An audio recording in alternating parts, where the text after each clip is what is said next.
Hi, and welcome to SimpleSpiritualityPH. Now, for those of you who are new to my channel, my name is Regine. I am an intuitive, manifesting-based tarot reader. I am a certified Reiki healer and an overall lightworker. And before we dive into today's episode, I would like to invite everyone who would like to receive notifications of my new videos to please hit the subscribe button over there. If you like this video later on, please give it your thumbs up. If you have any comments, suggestions, you want to say hey, please comment down below. And if you would like your very own tarot reading or Reiki healing session with me, online for now, of course, here are the details.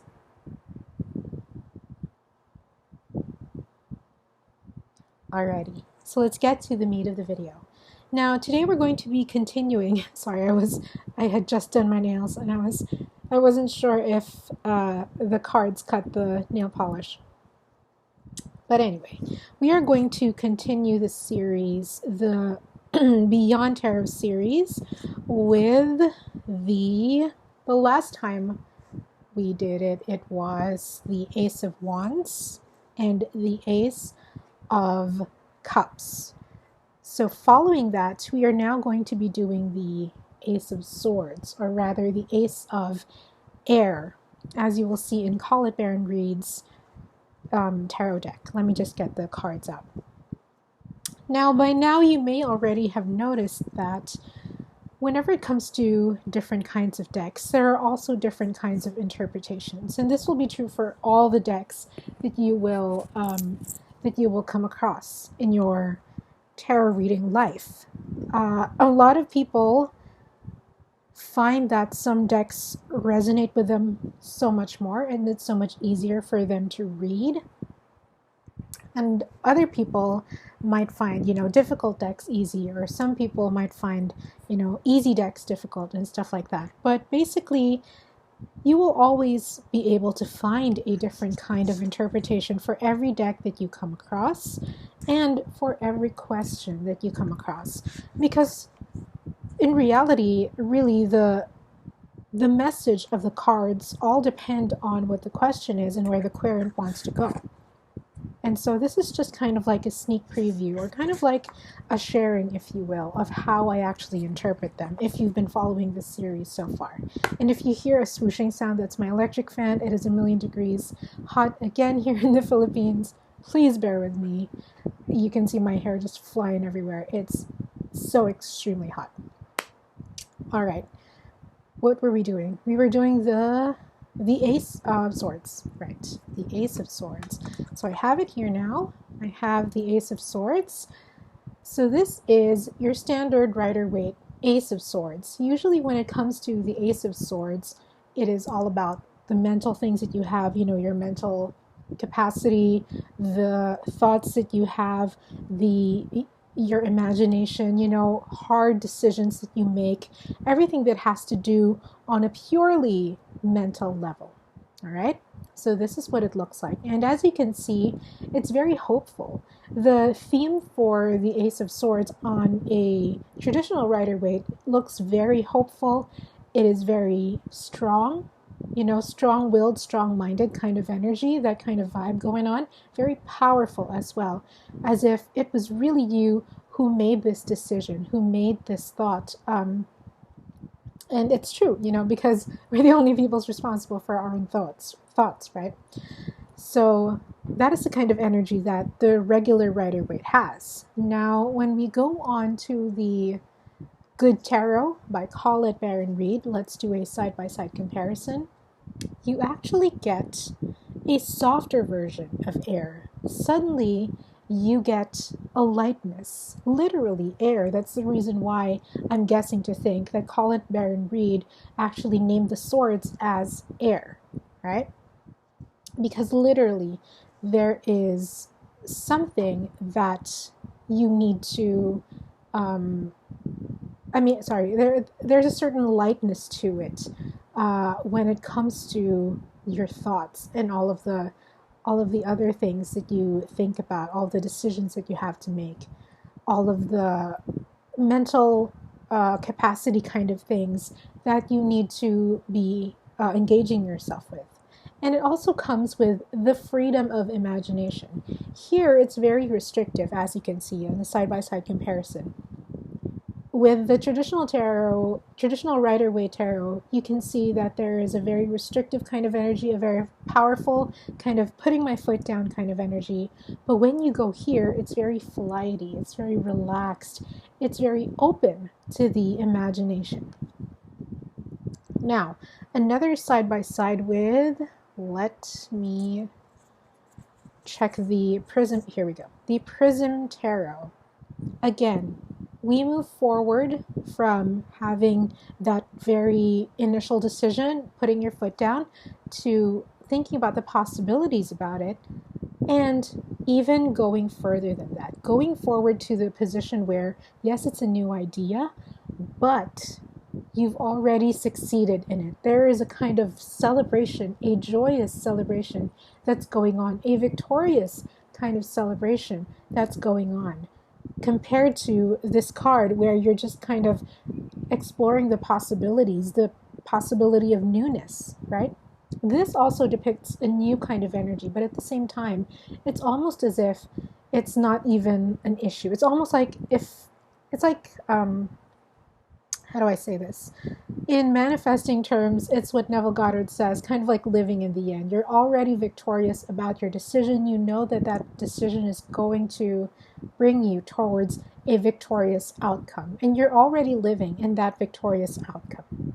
So see the progress. I just want you guys to see the progress. This is very new, very putting your foot down, very kind of establishing that certain decision that you're making, that you are going to make this decision and you're going to take control of it. Yes, it might be something new, as the ace is most of the time depict, but at the same time, you're also going to be firm about this. Moving on to the Good Tarot, which depicts a lot of possibilities. You being open to your imagination, open to all the possibilities that your mind can create. And still moving forward, gosh, I can't say moving today. Still moving forward with the Prism Tarot and already living in the end. So I want you to see that kind of dynamic, guys. It's the same card, but it all has different kinds of energies. It all has different kinds of stereotypes, if you will. All right? Now, over the years, the Suit of Swords, actually this is the suit that I dislike the most. Yes, I do have favorite suits and cards, but this is the one that I actually dislike the most. Mainly because a lot of times the traditional Rider-Waite deck depicts it as something that is very burdensome. When you look through the different kinds of swords in the suit, the traditional Rider-Waite suit, at least, there's heaviness to it. There's kind of like, there's a lot of heaviness, there's a lot of burden attached with the feeling, with the illustrations alone. Like if you just look at it face value, the illustrations depict a kind of struggle, a kind of negativity towards them, and that's why I dislike them so much. But not all of the cards of the suits are very heavy. Now, one of the things that I have, interpretations that I have come across over the years is that when you get a suit of air, a suit of swords, it might also be talking about cutting cords, so to speak, cutting cords. We all know that we come from the same energy, and we don't really create or destroy new energy, because we have the notion that when we cut something, we're ending something. Not really. We're just transforming something, because energy cannot be created or destroyed, right? We know that in physics. And it applies to spirituality as well. You can never, ever snuff energy or kind of like create it out of thin air. It always has to be prompted by a previous energy, or in this case, transmuted or transformed by a previous energy. So whenever you get this, have a look at what kinds of cords the querent may be wanting to cut, quote unquote, or transform. Maybe there is a person that they're having a rift with and they want to get as far away from that person as possible, or maybe they've been in a relationship where they feel like they want to already, wrap everything up, but they still can't. Sometimes this could also be because of work, because relationships aren't just purely romantic. Relationships can also be your work relationships, your friendships, your relationships with your pets, and even your relationships with yourself. What cords from your old self do you need to cut, or do you need to transform? You need to transform. So have a look at that. So in that context, that's not purely mental. It's not actually mental at all. It's all it's all kind of it's purely an energy that is not purely mental, if that makes sense. So that's one of the interpretations that I've come across over the years. Now, another interpretation that I have come across over the years is actually for the power to destroy. So it's very similar to cutting cords, but at the same time, it's kind of like you giving force in order to destroy something, or kind of like again, transmute something from maybe something bad to something good. So if you want to destroy a pattern, or if you want to transmute the negative energies of a pattern into a good kind of pattern, into something good, that may be depicted by the swords as well. So have a look at that as well. What kinds of energies are your querent trying to transform, or what needs to be transformed, in the background? Now, another interpretation that I have actually come across is also physical pains. So this is mostly related to Reiki. Whenever, let's say, for example, I have a Reiki client and I'm doing the post-Reiki assessment and a swords comes out, I also have to ask if there are any pains, if there are any physical pains, like feeling sharpness, or feeling kind of like pins or pricks anywhere in their body, anything of that sort.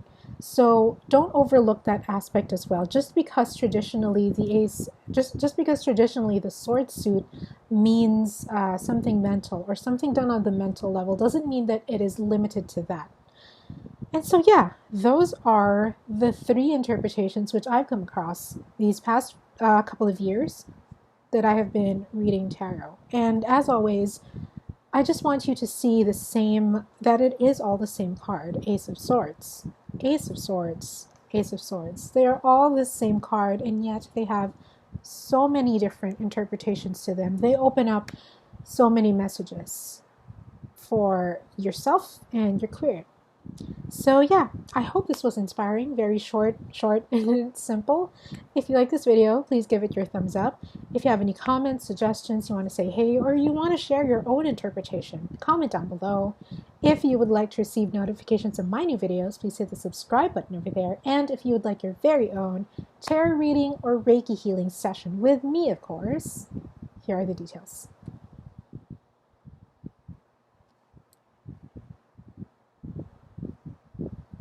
Alrighty, and that's it. Stay happy, stay healthy, be open to all the different kinds of interpretations that the suit of swords has.